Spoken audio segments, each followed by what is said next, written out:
तो बिहार में नई एनडीए सरकार बन चुकी है और इसके साथ ही सामने आया है पावर का एक बिल्कुल नया इक्वेशन। आज हम बात करने वाले हैं दो ऐसे कैबिनेट मंत्रियों की जिनकी नियुक्ति समझिए सिर्फ एक कुर्सी भरना नहीं है, नहीं, ये एक बहुत बड़े पॉलिटिकल शिफ्ट का साफ इशारा है। तो सवाल यही उठता है, क्या ये दो मंत्री सिर्फ दो नाम हैं या फिर इनके पीछे है कोई बड़ा पॉलिटिकल मैसेज? देखिए, ये महज सीटें भरने की बात बिल्कुल नहीं है। ये एक सोचा समझा कैलकुलेटेड मूव है जिसके मायने काफी गहरे हैं। चलिए इस पूरी स्ट्रैटेजी को डिकोड करते हैं। तो आज हम क्या क्या देखेंगे? सबसे पहले इन दो नेताओं की प्रोफाइल पर नजर डालेंगे, फिर उस पॉलिटिकल मैथ को समझेंगे जिसने इन्हें मंत्री पद तक पहुंचाया, और आखिर में ये भी देखेंगे कि ये चिराग पासवान के लिए इतनी बड़ी जीत आखिर है कैसे। चलिए शुरू करते हैं। तो बिहार की इस नई पावर जोड़ी में कौन है? ये हैं संजय पासवान और संजय सिंह। और कैबिनेट में इनका आना, जैसा मैंने कहा, कोई फॉर्मेलिटी नहीं है। ये इस बात का बिल्कुल साफ सिग्नल है कि एनडीए के अंदर चिराग पासवान का स्टैचर, उनका कद अब कितना बढ़ गया है। समझिए इस बात को, इन दोनों नेताओं को कैबिनेट में जगह देना सिर्फ रिप्रेजेंटेशन का मामला नहीं है। ये तो एनडीए की तरफ से एकदम क्लियर कट स्टेटमेंट है, एक बयान है कि चिराग पासवान को अब एक बड़े और बहुत महत्वपूर्ण सहयोगी के तौर पर एस्टैब्लिश किया जा रहा है। तो चलिए पहले खिलाड़ी से मिलते हैं। नाम है संजय पासवान।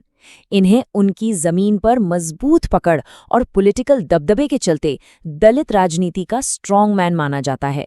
इनका सिलेक्शन पार्टी की दलित पॉलिटिक्स पर जो पकड़ है उसे और भी कई ज्यादा मजबूत करने की एक सोची समझी स्ट्रैटेजी है।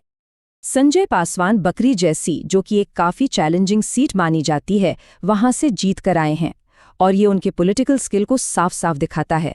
वो अपनी कम्युनिटी के एक बड़े और उभरते हुए चेहरे के रूप में देखे जा रहे हैं। लेकिन ठहरिए, संजय पासवान सिर्फ एक एमएलए नहीं है, वो संगठन की, मतलब ऑर्गेनाइजेशन की रीढ़ की हड्डी हैं।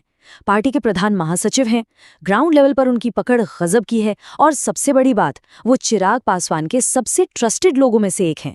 तो इसीलिए मंत्री पद के लिए उनका सिलेक्शन नेचुरल भी था और स्ट्रेटेजिक भी। अच्छा, अब फोकस शिफ्ट करते हैं दूसरे मंत्री पर, संजय सिंह। देखिए, अगर संजय पासवान इस पूरे इक्वेशन का एक हिस्सा है, तो संजय सिंह वो दूसरा अहम चेहरा है जो इस इक्वेशन को बैलेंस करते हैं। यही है इसकी खूबसूरती। संजय सिंह आते हैं महुआ विधानसभा से, और वो अपनी तेज तर्रार नेता की इमेज के लिए जाने जाते हैं। खास बात यह है कि उन्होंने एक ऐसे एरिया में जीत हासिल की है जहां पार्टी हिस्टोरिकली काफी कमजोर रही है। अब संजय सिंह की स्ट्रेटेजिक इंपॉर्टेंस को समझते हैं। ये कई गुना है। वो सिर्फ एक प्रभावशाली राजपूत चेहरा ही नहीं है, बल्कि उनकी पॉलिटिकल समझ, उनका एक्यूमेन बहुत गहरा है। उनकी जीत ने एलजेपीआरवी के लिए उन इलाकों में दरवाजे खोल दिए हैं जहां वो ट्रेडिशनली वीक थीं, और इसके साथ ही एनडीए को एक नया फ्रेश राजपूत लीडरशिप भी मिल गया।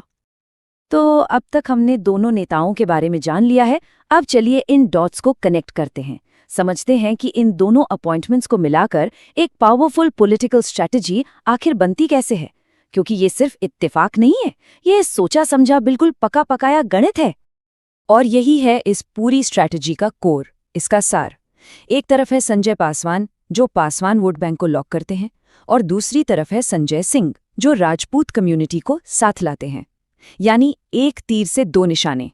एनडीए ने दो बड़े सोशल इक्वेशंस को एक साथ एक ही मूव में साध लिया है। तो इस पूरे फैसले को हम तीन अलग अलग एंगल से देख सकते हैं, तीन हिस्सों में। पहला, ये चिराग पासवान के शानदार परफॉर्मेंस का रिवॉर्ड है। दूसरा, ये की वोट बैंक्स पर पकड़ को और कसने की कोशिश है। और तीसरा, और शायद सबसे इंपॉर्टेंट, ये अलायंस को एक साफ संदेश है कि चिराग आने वाले कल की राजनीति के लिए कितने जरूरी हैं। तो इस पूरी स्ट्रैटेजी का आखिर एंड रिजल्ट क्या है, अल्टीमेट आउटकम क्या है? इसका सीधा सीधा फायदा मिल रहा है चिराग पासवान के पॉलिटिकल स्टेचर को, उनके कद को। सही मायनों में ये उनके करियर का एक टर्निंग पॉइंट है। और यही है इस पूरी कहानी का क्रक्स, इसका निचोड़। इन अपॉइंटमेंट्स ने एक चीज बिल्कुल साफ कर दी है कि चिराग पासवान अब सिर्फ एक इमर्जिंग लीडर नहीं है, नहीं, अब वो बिहार की पावर इक्वेशन का एक इंटीग्रल, एक अभिन्न हिस्सा हैं।